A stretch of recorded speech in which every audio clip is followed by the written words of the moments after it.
देखना बच्चों, आज से हम स्टार्ट कर रहे हैं 12th भौतिक विज्ञान का एक नया चैप्टर, एक नई यूनिट जिसका नाम है, ये यूनिट है अपनी 8 की, यूनिट 8, जिसका नाम है परमाणुकीय एवं नाभिकीय भौतिकी।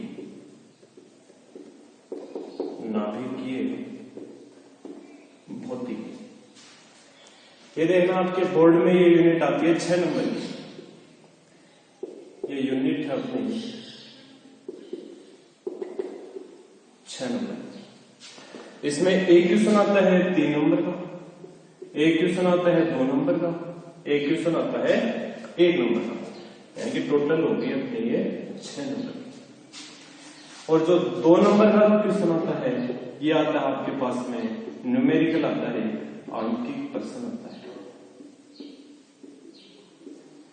यानी कि चैप्टर नंबर है अपने, यूनिट नंबर है 8 की। इसमें 2 चैप्टर आते हैं, एक तो परमाणु भौतिकी और दूसरा आता है नाभिकीय भौतिकी। ये यूनिट 8 की है। ये एग्जाम में आए, बोर्ड में आएगी आपके 6 नंबर की। इसमें से एक क्वेश्चन आएगा 3 नंबर का, एक क्वेश्चन आएगा 2 नंबर का और एक क्वेश्चन आएगा 1 नंबर का। तो टोटल होगी अपने 6 नंबर के। ये जो 2 नंबर का आता है, ये आता है न्यूमेरिकल, आंकिक प्रश्न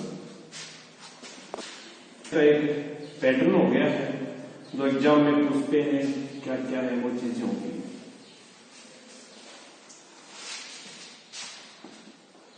अब देखो, इसमें यूनिट 8 में आपके 2 चैप्टर हैं, 2 चैप्टर हैं। एक तो चैप्टर है अपना 14 का और एक चैप्टर है 15 का। एक चैप्टर 14 का है, एक चैप्टर नंबर 15 का है। चैप्टर 14 का है परमाणुकीय भौतिकी,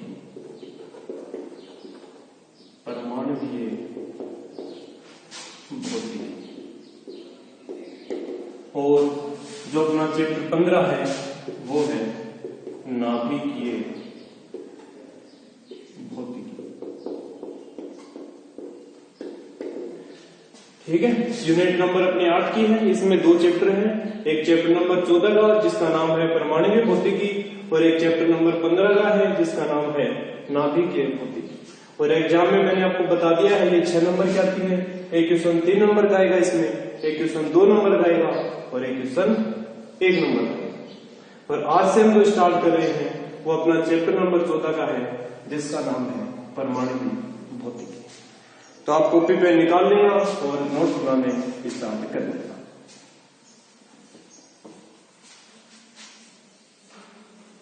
जो अपना चैप्टर है अपना वो स्टार्ट ध्यान से देखना, सारी चीजें आपको अच्छे से बताएंगे, सारी चीजें आपको समझ में आएंगी। चैप्टर 14 जिसका नाम है परमाणुकीय भौतिकी, एटॉमिक फिजिक्स।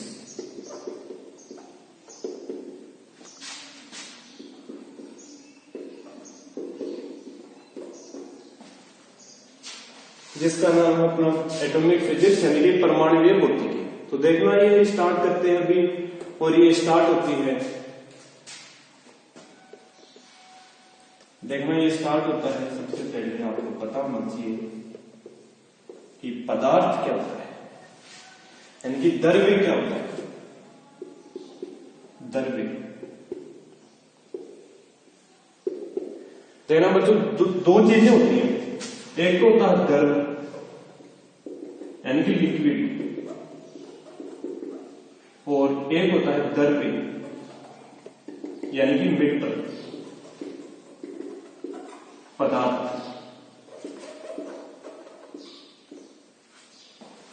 ठीक है, तो अभी इसमें हम पढ़ेंगे। सबसे पहले इसकी परिभाषा आती है पदार्थ की, यानी कि सबसे पहले आपको परमाणु से बारे में पता होने से पहले पदार्थ के बारे में पता होना बहुत जरूरी है। तो देखना, पदार्थ क्या होता है कि संसार की वो सारी की सारी वस्तुएं जिसका कुछ द्रव्यमान होता है तथा जो कुछ स्थान घेरती है उसको हम बोलते हैं पदार्थ। जैसे कि एग्जाम्पल के लिए, जैसे कि हम ये मान लेते हैं, ये मार्कर है, इसका कुछ ना कुछ तो द्रव्यमान होगा, कोई 5 ग्राम, 10 ग्राम, 25 ग्राम, जो भी है, इसका कुछ तो द्रव्यमान होगा। और मैं इसको कहीं पर रखूंगा तो कुछ ना कुछ तो स्थान घेरेगा ही ना। तो वही है पदार्थ, यानी कि संसार की वो सभी वस्तुएं जिसका कुछ द्रव्यमान होता है तथा जो कुछ स्थान घेरती है, उसको हम बोलते हैं पदार्थ। जैसे एग्जाम्पल मैंने आपको बता दिया है, ये टेबल है, कुर्सी है, मार्कर है, ये व्हाइट बोर्ड है, ये सभी क्या है, पदार्थ तो है। इनका कुछ ना कुछ द्रव्यमान है और ये कहीं पर भी रखेंगे तो कुछ ना कुछ तो स्थान घेरेगी, उसी को हम बोलते हैं पदार्थ। अब देखो आगे, यानी कि वो गया ना इसमें कि जैसे कि द्रव्यमान होता है इनका और जो कुछ स्थान घेरती है उसको हम बोलते हैं पदार्थ। तो देखना, अब आपके सामने ये प्रश्न आता है कि जो पदार्थ है वो मिलकर किससे बना होता है, यानी कि जो द्रव्य है वो मिलकर किससे बना होता है। अब मैं आपको ये कहूं कैसे, ये बताओ कि ये मार्कर है वो किससे मिलकर बना होता है। तो आप क्या करोगे, इसके टुकड़े करोगे और टुकड़े करोगे, टुकड़े करोगे, और लास्ट में जो टुकड़ा मिलेगा आप मुझे लाकर दे दोगे कि सर ये है जो पदार्थ है, जो द्रव्य है वो इससे मिलकर बना होता है ना। यही तो है कि आप टुकड़े करोगे, जैसे ये मार्कर है, ये मान लिया, अब आप इसके टुकड़े करने स्टार्ट कर दोगे, ये टुकड़ा हो गया है, और टुकड़ा करोगे, और लास्ट में जो टुकड़ा बचेगा ना, जिसको आप और ज्यादा नहीं तोड़ सकोगे, वो जो बचेगा वो ही क्या है, पदार्थ है, वही बचेगा वो। अब उसी के बारे में देखना आगे, जो सबसे पहले बताया एटम के बारे में, वो था अपना साइंटिस्ट डोल्टन। ऐसा ही उसने बताया, डोल्टन ने बताया कि जो परमाणु है, यानी कि जो परमाणु है वो सूक्ष्म अविभाज्य कण है जिसको हम और ज्यादा विभाजित नहीं कर सकते, और उसका नाम जो डोल्टन ने दिया था वो दिया था एटम। और जो अपना डोल्टन था ये ग्रीक साइंटिस्ट था, और ग्रीक भाषा में ए का मतलब होता है नोट, और टम का मतलब होता है डिविजिबल, यानी कि नहीं, और डिविजिबल का मतलब हो गया विभाजित, यानी कि जिसको हम और ज्यादा विभाजित नहीं कर सकते वो ही क्या है, परमाणु है, वो ही क्या है, परमाणु है।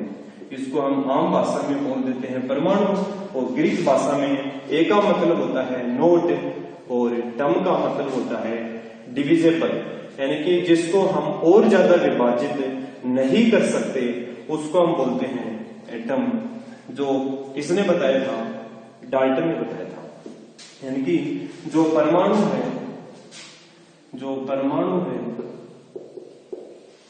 वो सूक्ष्म अविभाज्य कण है, सूक्ष्म अविभाज्य कण है, यानी कि जिसको हम और ज्यादा विभाजित नहीं कर सकते वो ही क्या कहलाता है, एटम कहलाता है, परमाणु कहलाता है।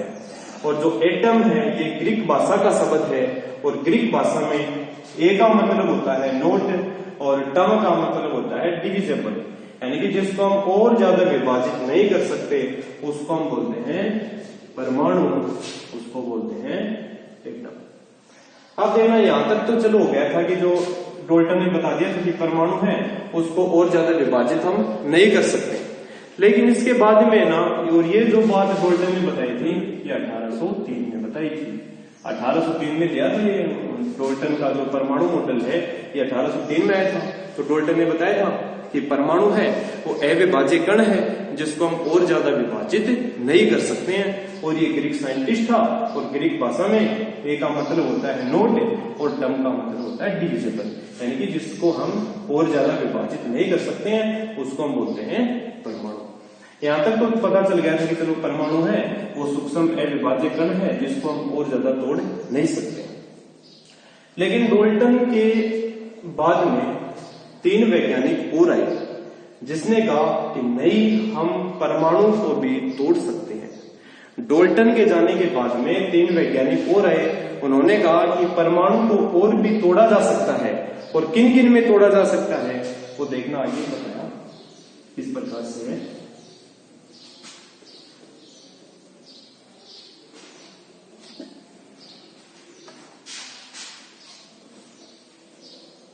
कि जो डाल्टन ने तो अपना ये बता दिया था कि परमाणु अविभाज्य कण है जिसको हम और ज्यादा तोड़ नहीं सकते हैं, लेकिन डाल्टन के जाने के बाद में 3 वैज्ञानिक और आए, उन्होंने कहा कि परमाणु को हम तोड़ सकते हैं। किनमें? इलेक्ट्रॉन, प्रोटॉन और न्यूट्रॉन में हम परमाणु को तोड़ सकते हैं। ये बात देखना, ये जो डाल्टन है उसके बाद में बताई थी कि जो परमाणु है उसको हम इलेक्ट्रॉन, प्रोटॉन तथा न्यूट्रॉन में तोड़ सकते हैं। डाल्टन ने बताते थे कि परमाणु है वो अविभाज्य कण है, हम इसको विभाजित नहीं कर सकते। डाल्टन था ना, उसने तो बता दिया था कि परमाणु वो सूक्ष्म अविभाज्य कण है जिसको हम और ज्यादा विभाजित नहीं कर सकते हैं। लेकिन डाल्टन के जाने के बाद में जो 3 वैज्ञानिक और आए, उन्होंने बताया कि नहीं, हम परमाणु को भी तोड़ सकते हैं। किन किन में? इलेक्ट्रॉन, प्रोटॉन और न्यूट्रॉन में हम परमाणु को विभाजित कर सकते हैं। तो देखना, जो न्यूट्रॉन है उसकी खोज की थी जे थॉमसन ने, जे थॉमसन ने, और जो प्रोटॉन है उसकी खोज की थी गोल्डस्टीन ने, और जो न्यूट्रॉन है उसकी खोज की थी जेडविक ने। डाल्टन ने बता दिया था कि परमाणु और सूक्ष्म अविभाज्य कण है जिसको हम और ज्यादा तोड़ नहीं सकते, लेकिन डाल्टन के जाने के बाद में 3 वैज्ञानिक और आए, उन्होंने बताया नहीं, हम परमाणु को तोड़ सकते हैं। किन किन में? इलेक्ट्रॉन, प्रोटॉन और न्यूट्रॉन में उसको तोड़ सकते हैं। जो इलेक्ट्रॉन होता है ना, इलेक्ट्रॉन ये होता है धनावेशित होता है, जबकि जो प्रोटॉन होता है, जो इलेक्ट्रॉन होता है वो होता है ऋणावेशित, और जो प्रोटॉन होता है अपना वो होता है धनावेशित, जबकि न्यूट्रॉन होता है उदासीन, यानी कि न्यूट्रॉन के ऊपर कोई चार्ज नहीं होता। यानी कि इलेक्ट्रॉन को हम लिखेंगे E से, प्रोटॉन को लिखेंगे P+ से, और जो अपना न्यूट्रॉन है उसको लिखते हैं N से। यानी कि इलेक्ट्रॉन यानी कि परमाणु को, डाल्टन ने तो बता दिया था कि परमाणु को उसको हम तोड़ नहीं सकते, सूक्ष्म अविभाज्य कण है, लेकिन डाल्टन के जाने के बाद में 3 वैज्ञानिक हो रहे, उन्होंने बताया कि परमाणु को हम तोड़ सकते हैं। किन किन में? इलेक्ट्रॉन में, प्रोटॉन में और न्यूट्रॉन में। जो इलेक्ट्रॉन है उसकी खोज की थी जे थॉमसन ने, और प्रोटॉन की खोज की थी गोल्डस्टीन ने, और न्यूट्रॉन की खोज की थी जेडविक ने। जो इलेक्ट्रॉन होता है अपना वो होता है ऋणावेशित, और जो इलेक्ट्रॉन को लिखते हैं ई से, और ऋणावेशित इसके ऊपर माइनस आ गया, और प्रोटॉन को लिखते हैं पी से, इसके ऊपर पी आ गया। न्यूट्रॉन है, इसके ऊपर कोई चार्ज होता नहीं है, ये उदासीन होता है ना। अब देखना, जिसको आप याद भी कर सकते हो, ये कैसे याद करोगे कि सर इलेक्ट्रॉन की खोज जे थॉमसन ने, प्रोटॉन की गोल्डस्टीन ने और न्यूट्रॉन की जेडविक ने। देखना, आप एक ट्रिक है, उस ट्रिक से आप इनको याद भी रख सकते हो। देखना वो ट्रिक इस प्रकार से, ईंट पर गिरकर नाच। जी हाँ, इस ट्रिक से आप याद रख सकते हो, ईंट पर गिरकर नाच।